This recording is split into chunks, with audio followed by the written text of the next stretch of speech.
আমাদের দেশ উন্নয়নশীল না হলেও, আমাদের দেশের টাকার মান উন্নয়নশীল না হলেও, আমাদের নিজেদের উন্নয়ন না হলেও, আমাদের বাংলাদেশের সমাজের সাংস্কৃতিক কালচার এগুলো ঠিকই উন্নয়ন হয়েছে। এবং জিনিসপত্রের যেগুলো দাম বলা যায় এটাও অনেক উন্নয়নশীল। কারণ শহরের মধ্যে এখন 10 টাকার কোনো ভ্যালুই নেই। আর আগে আমরা হচ্ছে 2 টাকা দিয়ে স্কুলে গেছি, আবার হচ্ছে আবার 2 টাকা অনেক সময় ফেরতও আনছি, আবার ওই 2 টাকা দিয়ে অনেক কিছু কিনে খাইতে পারতাম। কিন্তু এখন 10 টাকা দিয়ে মানে কি বলবো, একটা যদি বাইরে যদি বাজারে একটা মুড়ি মাখা খাইতে যান তারপরেও পারবেন না, 10 টাকার কোনো নেই। একটা যদি ডিম খাইতে যান তারপরেও 10 টাকা দিয়ে হবে না, সর্বনিম্ন 20 টাকা লাগবে। আপনি যদি অটোতে বা রিক্সাতে যদি এখান থেকে 500 মিটার যান তারপর আপনার 20 টাকা লাগবে, কারণ 10 টাকার কোনো ভ্যালু নেই।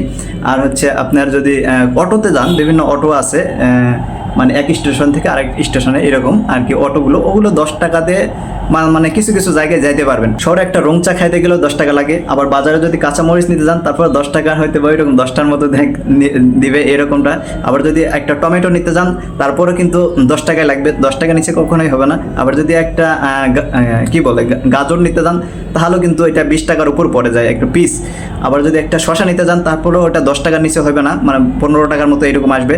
আবার যদি একটা বাজার করতে যান কাঁচা বাজার, তাহলে তো ওগুলো তো হাতই দেওয়া যাবে না, ওগুলো খাওয়াই যাবে না। একটা ডিম নিতে গেলেও 10 টাকা, একটা টমেটো ছোট নিতে গেলেও 10 টাকা।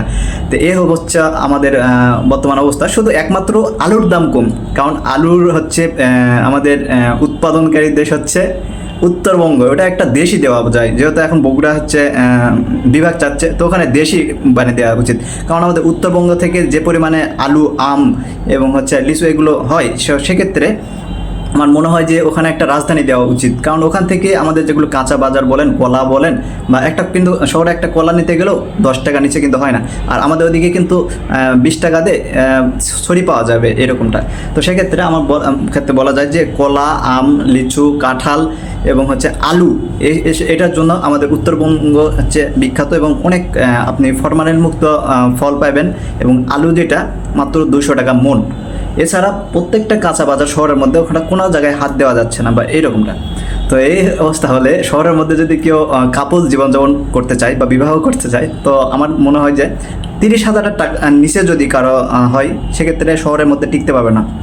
হ্যাঁ, 20,000 যদি হয়, 15,000, তাহলে নিজে সিঙ্গেল লাইফটা কোনোভাবে একটা মেসের মধ্যে বা একটা কুটির মধ্যে, একটা ঘরের মধ্যে, বা যে খাইলেন বা খাইলেন না ওইটা কোনো বিষয় না। এবং হচ্ছে আপনি 2 বেলা 3 বেলা ডিম খেতে পারবেন, এরকম ডিম দিয়েও বা ভর্তা দিয়ে এভাবেও চলবে দিন, এরকম ডাল ভাত দিয়ে। কিন্তু আপনি যখন কাপল হবেন তখন আপনার সর্বনিম্ন স্যালারি আসবে হতে হবে যে 30 থেকে 40 এর মধ্যে হলে টিকতে পারবেন। কারণ একটা হচ্ছে শহরের মধ্যে একটা রুম ভাড়া নিতে গেলেও 10-এর নিচে হবে না। আবার গ্যাস বিল, পানি বিল, কারেন্ট বিল, বিদ্যুৎ বিল, ফ্রিজ বিল, টিভি বিল, সব কিছু যদি ওয়াইফাই বিল সব কিছু যদি ধরা হয়, তো এভারেজে কিন্তু শহরের মধ্যে টিকে থাকা অনেক কষ্ট। তো সর্বশেষ দিন শেষে আমাদের সমাজের, সোসাইটির হচ্ছে কালচারই পরিবর্তন হচ্ছে, কিন্তু কখনো আমার পরিবর্তন হচ্ছে না, আমার কোনো উন্নয়ন নেই, আমার কোনো জীবনে কোনো উন্নতি নেই, কোনো গতিশীল নেই। তো এই হচ্ছে বর্তমান সোসাইটি। আর এখন কি বলবো, 10 টাকারও কোনো ভ্যালু নাই। আর একটা মানে কি বলবো, একটা অসহায় ব্যক্তিকে যদি টাকা দিতে যান, একটা দান করতে যান, তারপরেও 10 টাকা নিচে আপনি দিতে পারবেন না। কারণ এখন 5 টাকা 2 টাকা এগুলো এখন আর কেউ ভিক্ষা বা ওগুলোটা দেয় না।